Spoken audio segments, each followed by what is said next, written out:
হ্যাঁ,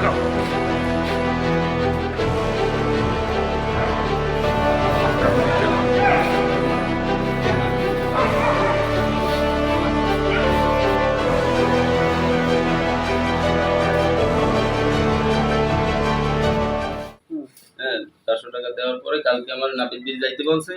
যাওয়ার পরে আমি গেছি, যাওয়ার পর কইতেছে যে যা সামনে যাই গাডলাই যাইব। গাডলাই কইছি পরে এই পুলিশ এই খাবারতেছে।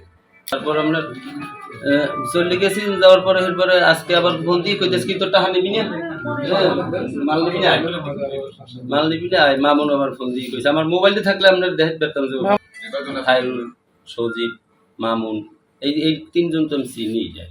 আমি গেছি, আমার তো কালকে এই যে টাকা দিয়েছিলাম ম্যাডাম, আমি মিথ্যা বলবো না, কালকে এই এবার জন্য দুইটি এবার জন্য 500 টাকা আরো 100 টাকা দেওয়া লাগবে বলছে ম্যাডাম। আমি আমার নাপিত বিড়ি বাইরে কয় নাপিত বিড়ির দিকে আয়, গেছি নাপিত বিড়ি যাই কয় যে যা সামনে গাড়লাই যাইব।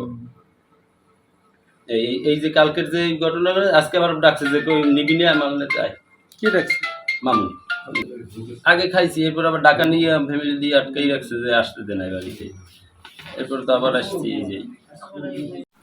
আজকে বিভিন্ন জায়গা থেকে আসলে মাদকের আমাদের কাছে, আমি সবসময় যেভাবে বলি যে আমাদেরকে তথ্য দেন, আপনারা তথ্য দিলে আমরা সেই অনুযায়ী মোবাইল কোর্ট পরিচালনা করব।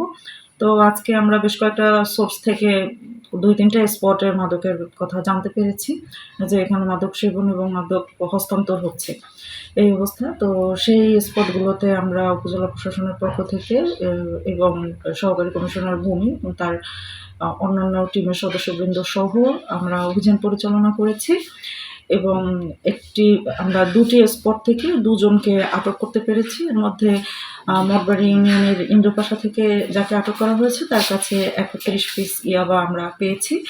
আর এছাড়া বড় কৈবত্যখালী থেকে যাকে আটক করা হয়েছে তার কাছ থেকে 10 গ্রাম গাঁজা এবং গাঁজা সেবনের কলকি ও অন্যান্য নেশা জাতীয় দ্রব্য সেবনের উপকরণ জব্দ করা হয়েছে এবং আমাদের ভ্রাম্যমাণ আদালতের মাধ্যমে তাদেরকে যথাক্রমে 1 বছর ও 6 মাস কারাদণ্ড প্রদান করা হয়েছে।